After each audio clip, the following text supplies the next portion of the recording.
Welcome, everybody, to the latest episode of Republic Broadcasting. I think this is episode number 5. Been a while since we had an episode, but we're always happy to talk some Star Wars. So today's topic is going to be Anakin's resurgence in Star Wars. So with me here today is Ben. Ben, say hi. Hello. I'm Keegan, your host. And we're just going to jump right on into it. So, starting with some news here, the first thing on the docket, as everybody has seen, is the new Boba Fett trailer. So, tell me about your thoughts on this, Ben. I thought it looked good.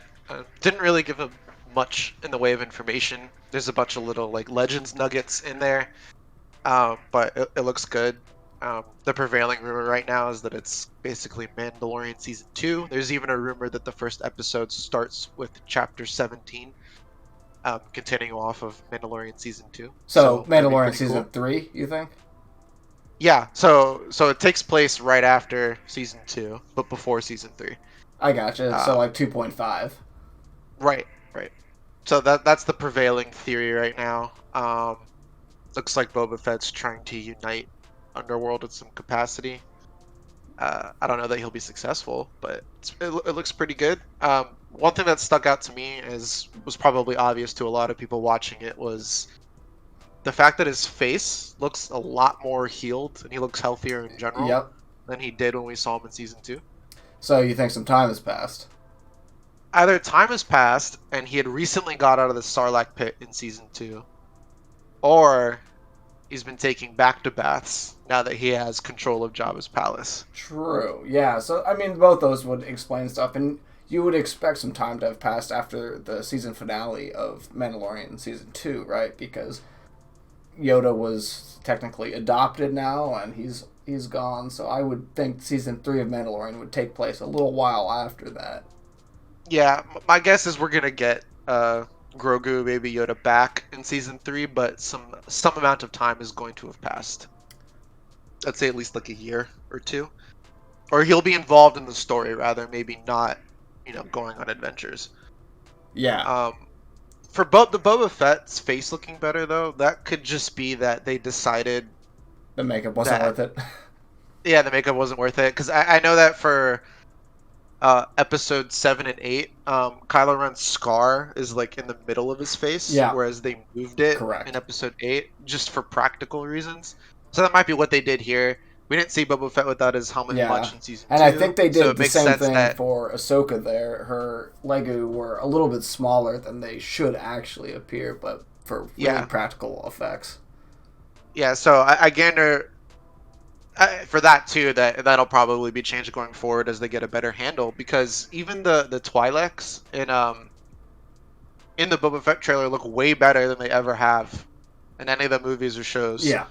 So like their tendrils, they usually looked like prosthetics even in the movies. Here they actually look like it's a part of this alien creature's alien humanoid's body. Yeah.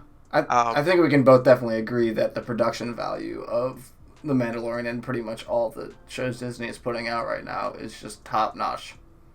Oh yeah, I think I'd be happy, honestly, if Star Wars just stuck.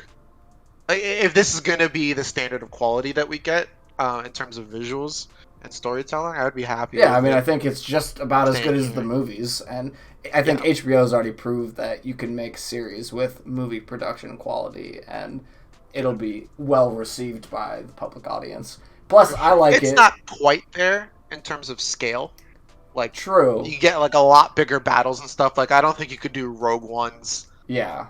Like, but the thing is, with that, they have that whole enclosure, right, with the digital screen that they can film, like, as a backdrop. And with that, I think that adds a lot of scale that they can bring to their sets. Yeah. Yeah, I agree with that. And they probably have a lot of models that they've already created that they have, proprietary ownership over. So it's probably not that hard for them to just do that. Yeah. So did you like the trailer? No, I liked the trailer a lot. Obviously, it didn't tell us much. And if, I've read some of the books leading to before episode 7 there. And from what I understand, I don't know that a new criminal syndicate has been particularly defined in that time period. Has it, to your knowledge? No. We actually we have very little between 7 and 8. I know we have Bloodline, which is the Leia book where she Between 6 and 7. where the bet- between 6 and 7, yeah, the where people learn about Darth Vader being Anakin Skywalker, aside from like the core group of people. Yeah, and Um, we didn't get much in between episode 3 and 4 until years later too. So it kind of yeah, makes sense that that could be the case. yeah, they probably wanted the movies to sort of be able to do their own thing, and then Fill they in all can the fill gaps it in after. Yeah, afterward, rather than the movies having to adhere to yeah, what's in the books. It makes sense to kind of use the films as like the outline, I guess, and then have all the books, comics, shows, and everything be like the meat between the gaps. yeah. No, I totally agree. But I mean, I thought it looked good. Didn't show us much. I'm interested to see more, and I think that's about all I have on that first topic there. Yeah, I agree. For topic two, in terms of news, it just dropped that we're heavily rumored to get Disney Plus Day trailers and sizzle reels for Kenobi, Andor, Bad Batch season 2, and Mando season 3. I Nice. think Kenobi and Bad Batch season 2 are likely to get trailers. I think Andor and Mando season 3 are probably going to be like the behind the scenes sizzle reel stuff. I got you. You don't think it's gonna even be like a teaser or something? No, from the word is that the Kenobi one will be a teaser.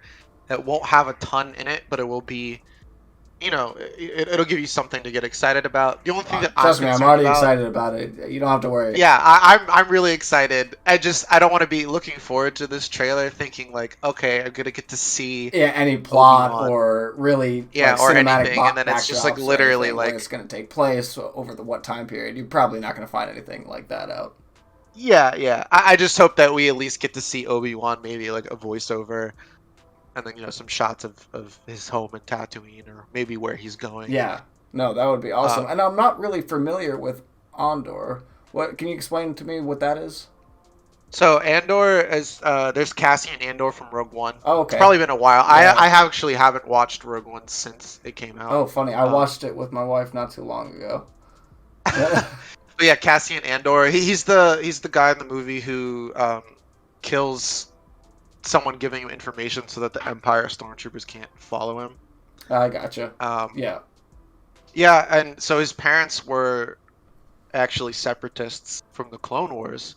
What I think is cool about the potential of this show didn't really interest me until I started thinking about it this way. Is that the rebels? A lot of them would be former Republic senators and worlds. If that makes Yeah. sense. Rebelling against the Empire, but also the separatists already didn't like the Republic. They're probably not going to like the Empire because they're even more, overbearing and unfair. So Um, that would put them in alignment with the old. they'll put them in alignment, and it might be interesting to see, them be at odds in that regard. And it'd be interesting to see. Yeah. Well, I mean, once the Empire took over, you saw the Separatists and Republic, they fell, but like they never really stated or showed what happened to a lot of those leaders on either side. Obviously, they were kind of suppressed, and that's why they always fell in line, but I never really, I guess, understood where the Separatists went. Yeah, I mean, they've never explained it, so this is uncharted territory, and I think if they focus on sort of the macro story with Andor there, that it could be really interesting. Yeah. Um, Also, there's probably going to be some political conflict given that, they didn't like the Republic. Now you're going to have to work with Republic, basically former Republic Yeah, a lot of friction. rebels. And I think we've seen time and time again the friction that always arises in the resistance. Oh yeah, and it's bound to happen. You have a bunch of people, with different ideologies coalescing against one cause, but that doesn't mean you don't have your own thoughts and opinions about things. And Yeah. so it's going to be interesting. I mean, we know that Palpatine had Anakin or Vader at that point kill some of the separatist leaders on Mustafar. Yeah, that's true. That wasn't all of them. There was a whole Yeah. separatist council that we saw in the Clone Wars. That So was that like seemed mostly like the the highest ranking ones, but there were a lot of yeah. like high It ranking seemed like ones the that the weren't military there. Yep. leaders of the separatists were killed. Correct. And I guess you're supposed to assume a lot of those military leaders were droids that were decommissioned as well. Yeah, that too. But So it'll be yeah. interesting. I'm most excited for the Kenobi teaser. Yeah, that I hope it's more along the lines of the Boba Fett trailer, because to me the Boba Fett trailer is a small teaser. So when people who are dropping these leaks are saying, it'll be a small trailer. To me, the Boba Fett was a small trailer. So I feel well, like it goes I back want to to keep my what's a teaser expectations or low. what's a trailer. Where do you draw these lines at? But because Yeah, well, go ahead. it's sort of arbitrary because you also had the Force Awakens teaser trailer, which was like, half of it was Yeah. logo and credits, and then it was just Kylo Ren in the snow igniting his lightsaber. Yep. Yep. So that could be a teaser, but that didn't tell us anything. Correct. And I assume we're going to get something on that similar vein for Kenobi. But I'm excited for Bad Batch Season 2. I loved the first season. I can't wait to see what they got in store for us. And it kind of ended a little bit cliffhangery there at the end of Bad Batch Season 1. Oh yeah, I agree, and I thought Bad Batch season 1 was the best first season of any of the animated shows. I still think the highs of Rebels and especially the highs of Clone Wars are still better. Yeah. But Bad Batch season 2 is the potential, I think, to be the best of the animated shows. I definitely think it could be up there. Hard pressed to beat Season 7 of Clone Wars. Oh yeah, yeah. I mean, that those last 4 episodes are some of the best Star Wars ever. So it'll be hard to top I that. definitely agree. But moving on now to subject number 3, news of the week. We got Queen's Hope, the new Padme book. An excerpt from it, you said there was. Yeah, so StarWars.com posted a little excerpt like they do with a lot of their books Yep. and comics that are coming out soon or had just dropped. This book's not out yet, but it was really cool. We got a good look into what it's going to be. I liked the first Padme book, but I felt like it meandered a lot in things that didn't focus too much on Padme and kind of focused on her handmaidens a lot, which was cool. I'm not saying that was necessarily bad, but it's not not necessarily what I wanted. So, for my reference, Um, what was the first book? the first book was Queen Shadow, I believe, was the second one. Queen's Peril Oh, yes, was the yes, first of one. course. So, this is And the then the third next book one in the is the Queen's installment. Hope. Yeah. And this one to me is the most interesting because the excerpt goes into a little bit of detail. This actually takes place technically before the end of Attack of the Clones, at least the start of the book. Sure. And like a week or two before Padme and Anakin's wedding, they're just sort of hanging out on Naboo, doing their thing. They have a memorial to Qui-Gon set up from Gotcha. Yeah. the Phantom Menace on Naboo, and Anakin goes and meditates there. A couple cool things I wanted to note from it. Anakin notes that he did hear Qui-Gon trying to reach out to him, or at least he heard Qui-Gon's voice when he was slaughtering the Tusken Raiders in Episode 2. And he makes mention of that when Interesting. he's meditating and going to this memorial to Did Qui-Gon. he say specifically what Qui-Gon So said? he doesn't know what's going on, but he feels like it had to actually be Qui-Gon, though he doesn't really know what to make of it. Sure. Was Um, it something in the vein of, like, what the hell are you doing? so in Episode 2, right as he's about to start killing the Tusken Raiders after his mother dies, you can hear Qui-Gon going, "Anakin, Anakin," and Interesting. then some no. It's in the movie, but it's quiet. It's not actually something I noticed the first few times I watched Interesting. the It's been movie so long since I've or seen or that thought movie. about. Yeah, so that's really cool that we get an acknowledgement that Anakin like actually heard that and it wasn't just for effect. So Qui-Gon was reaching out to Anakin in that That moment. is very interesting Um, to learn. and what's really cool is the way that the book is presented also is that we kind of get to see Anakin and Padme at the start of their relationship when things are good Yep. and not toxic before the Clone Wars. Yep. So that's really exciting to me because mostly what we've seen in the relationship is a handful of like happy moments, them awkwardly flirting in Episode 2, and then mostly conflict from Episode 3, and even a lot in the Clone Wars too. Yeah, not a lot of the lead up or just the general times. So it's clear that they care about each other, and it'll be cool to see kind of where that really starts to flourish here. Yeah. Um, Yeah. written by somebody who's going to give us different dialogue from the way George Lucas would have presented it. They go on, they have a mission. The new Queen of Naboo asks Padme to do something. It's not clear what exactly that is. It goes into a little bit of detail of what that is, but the scope of it we don't really know yet, and she's gonna ask Anakin to come along. The excerpt I read was already really good, so I'm really excited to see where the book goes. Nice. That's really good to hear. I'm excited for that book to come out and a little more of the backstory behind the two to kind of unfold there. Moving into news number 4 here, I see Darth Maul animated series in the works. Can you kind of explain that a little bit to me? Because I hadn't heard that yet.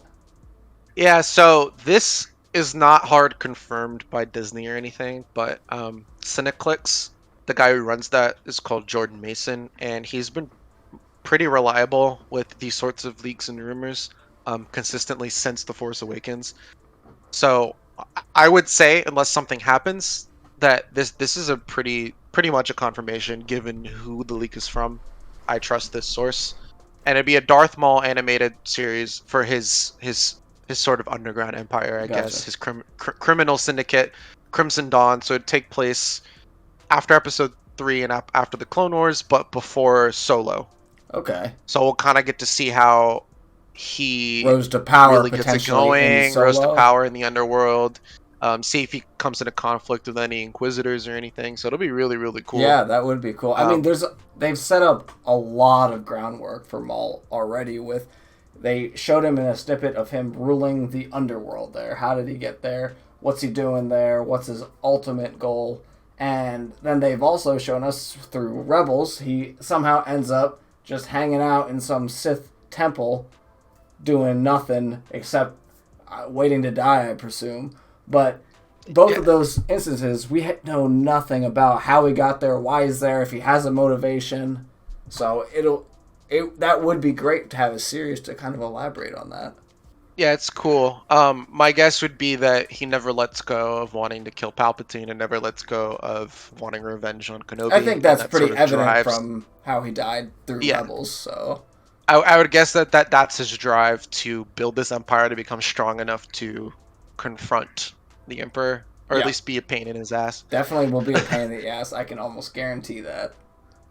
So that'll be really cool to see. With Clone Wars and Rebels and everything, Maul's become such a cool character. So any more of that we can get would be great, even if it's just like one season of it. Yeah. That's No, gonna be that really would cool. be really good to do. And you say that's going to be animated.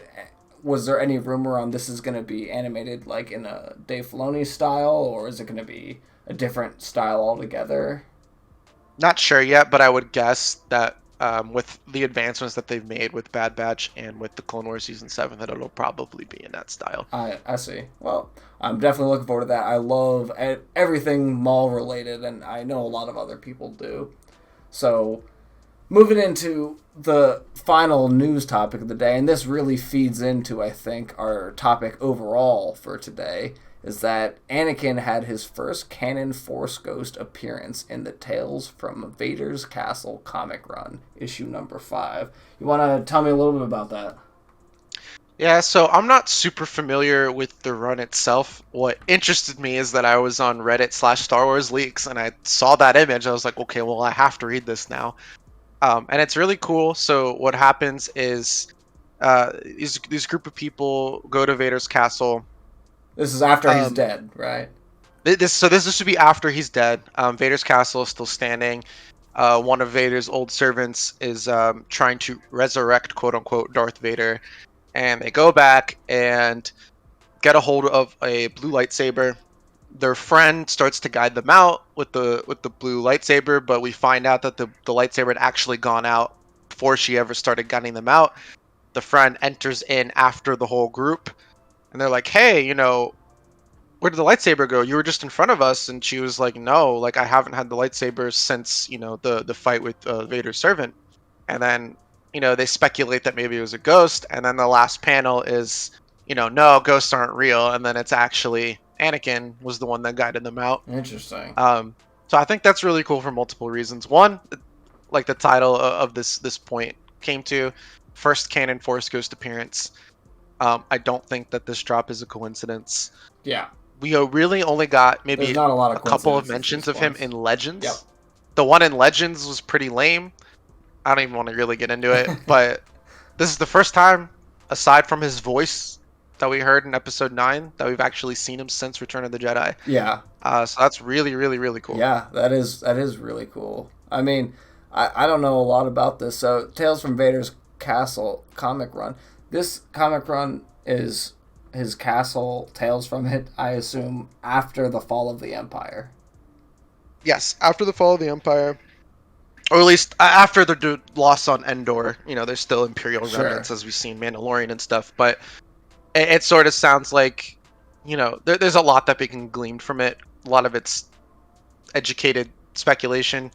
It sort of seems like they can manifest when they want to, Gotcha. based on this. I mean, he's just helping out random people that were unfortunate to stumble into his old castle. Yeah. So it'd be sort of cool Potentially if, feels if we bad go as a from Force there. And Ghost about. yeah, if he's just kind of helping people out in the galaxy, maybe to atone for what he did as Darth Vader, kind of going around and cleaning up the messes that he left over. Yeah. So that'd be really cool. They could also get into explaining his absence in the sequel trilogy if they wanted to. You could also say the same of other Sure. ghosts. Do you think it's possible that they're going to go to explain, I guess, further anything else for like episode 9 there with Kylo Ren? Maybe on his way to go save Ren somewhere encounters some version of a Force Ghost Anakin or talking or anything like that. Yeah, I think what they're gonna do, because there's a lot of off-screen time. Yeah. There's a long in these period movies. between when he decides to throw his lightsaber away and then he goes and saves Rey, right? Yeah. I tend to think that the choice to not have Anakin in these movies wasn't a narrative one. I think at the time of The Force Awakens, there was still this bit of stigma around the prequels, so that you didn't want to have Hayden Christensen in the movies.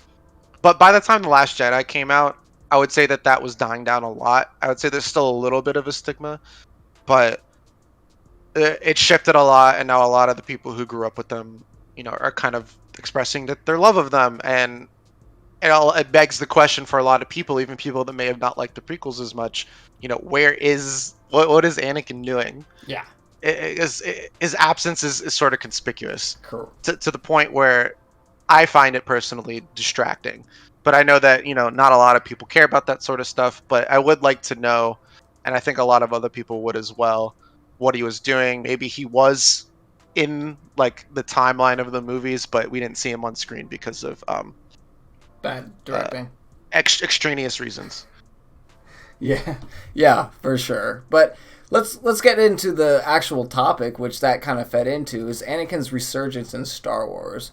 So I just kind of want you to walk me through kind of what he's been doing lately in the media, the different mediums in Star Wars, and why he's kind of been popping up a little bit more.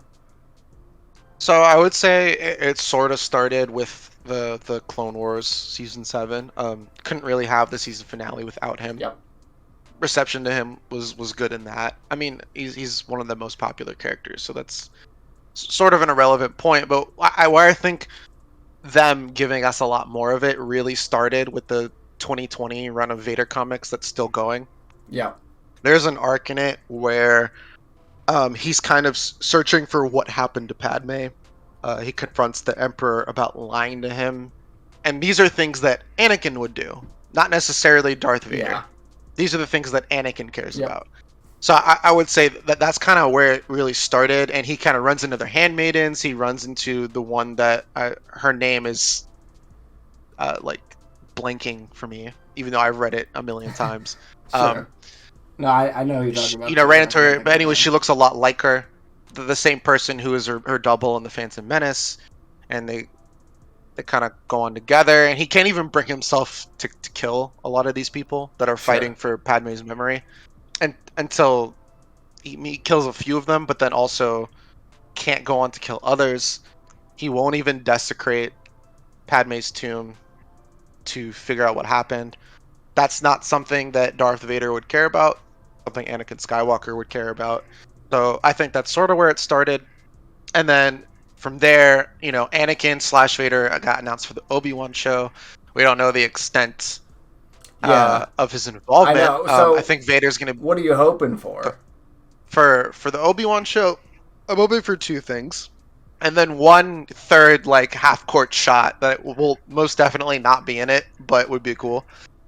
So, there's no point in bringing back Hayden if Vader's going to be in the mask the whole time. Yep. Right? Agreed. So I would bet that a few things are going to happen, or I would hope. We're going to see Vader without his mask on a lot. Yeah. You think it's going to be Vader, though? You don't think it's going to be Anakin? So that's point two. I think it's going to be both. I think Anakin and Obi-Wan across the movies, plus the Clone Wars TV show, have a well-defined and developed relationship. Yep.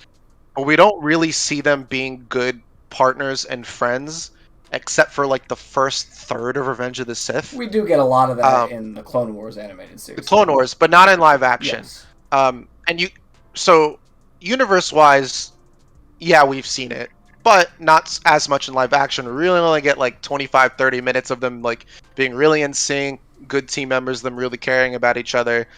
For those like first 30 minutes of Revenge of the Sith, where Anakin's also being heroic and he's not, having these earth-shattering moments like he did in Episode 2 and later on in Episode 3. Yep. So I'd like flashbacks to the Clone Wars to develop the relationship more in live action. Also, just so that Hayden kind of gets another shot with contemporary dialogue.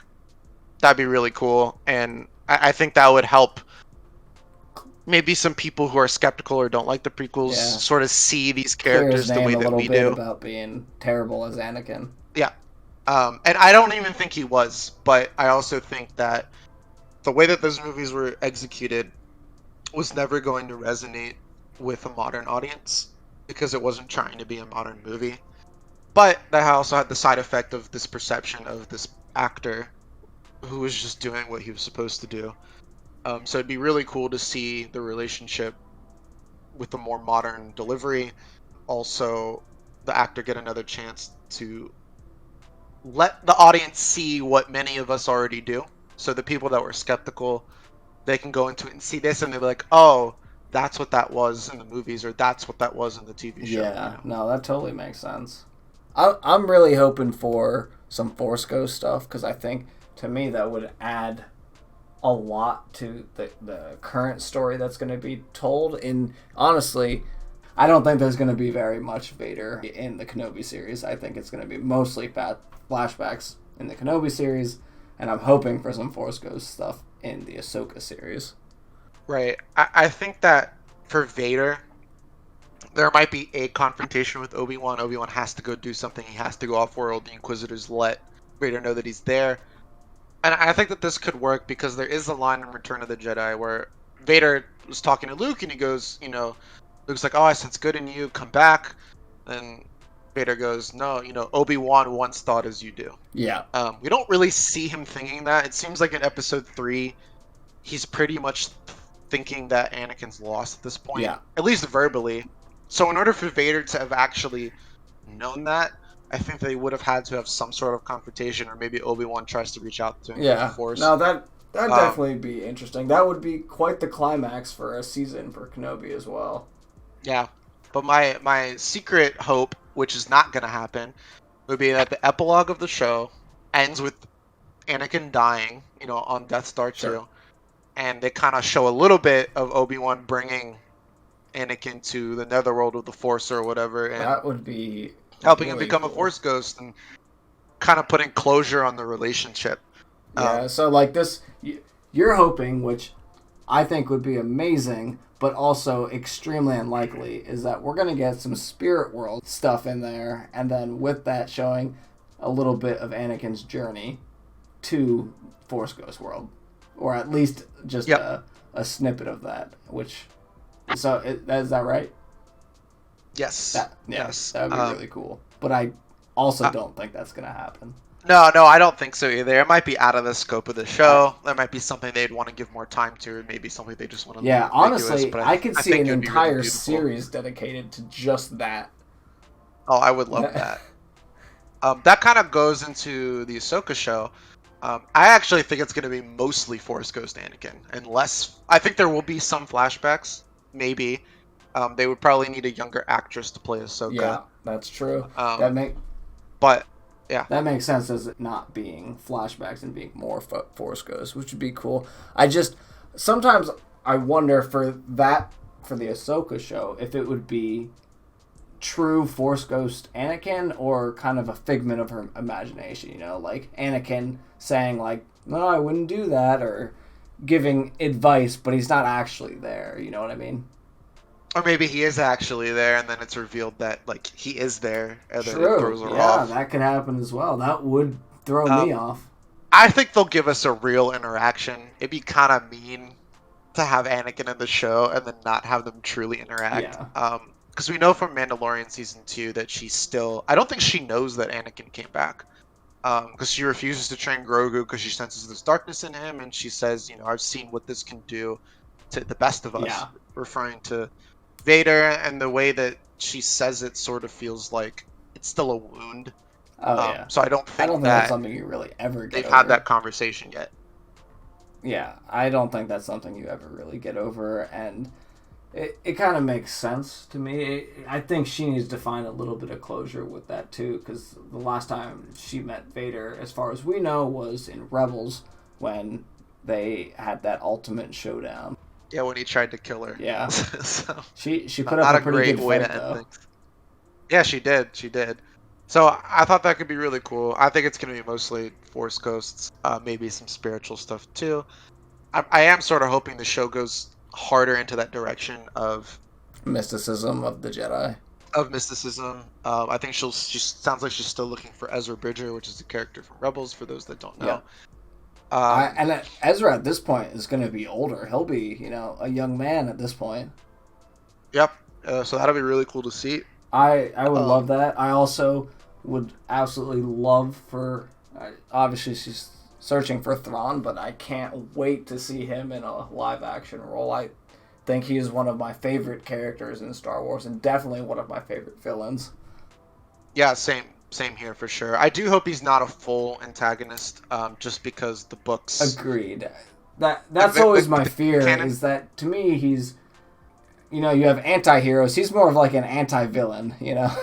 He's Yeah, he's trying to protect his people. correct. And as long as they stick to the narrative that everything he does is to protect his people, I'm fine with that. I'm fine with a character that does evil deeds or does anything he can for his cause. I just don't want him to willy-nilly start, killing people just for the fun of it or just because he's trying Yeah, to reestablish the empire. I don't think that would fall in line with his train of thought, knowing the character through all the books. no, he's very calculating and intelligent. So I don't see him just wanting to get revenge or anything No, like revenge that. seems a bit I don't. beneath him.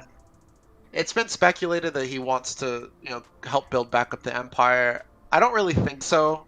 Because in the books, the empire was sort of a means to an end for him. Yeah, and also that Unless he still believes. no, Go ahead. I was gonna say the Empire to him was always on his back. They were always in a strenuous position where neither one could get rid of the other. Right? The Empire didn't really like Thrawn, but he was so effective that they had no choice but to keep him in his position. And Thrawn didn't ever give his full allegiance to the Empire.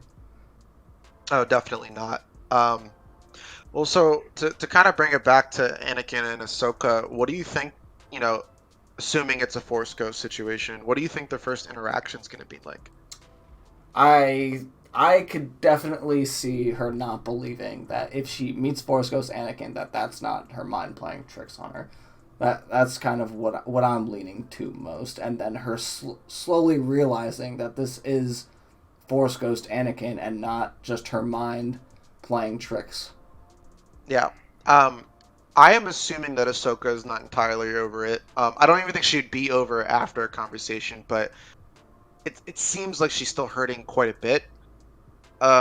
So what I'm thinking, I think everyone is kind of hoping like, oh, it'll be like, hey, Snips, oh, hi, and then it'll be like a really cute reunion. But I don't think that that's how it's gonna No, I go. don't think so I don't think either. she's just gonna tell him to go away. Also, I think the I think it's tone of the series is a lot darker than her Clone War era tone.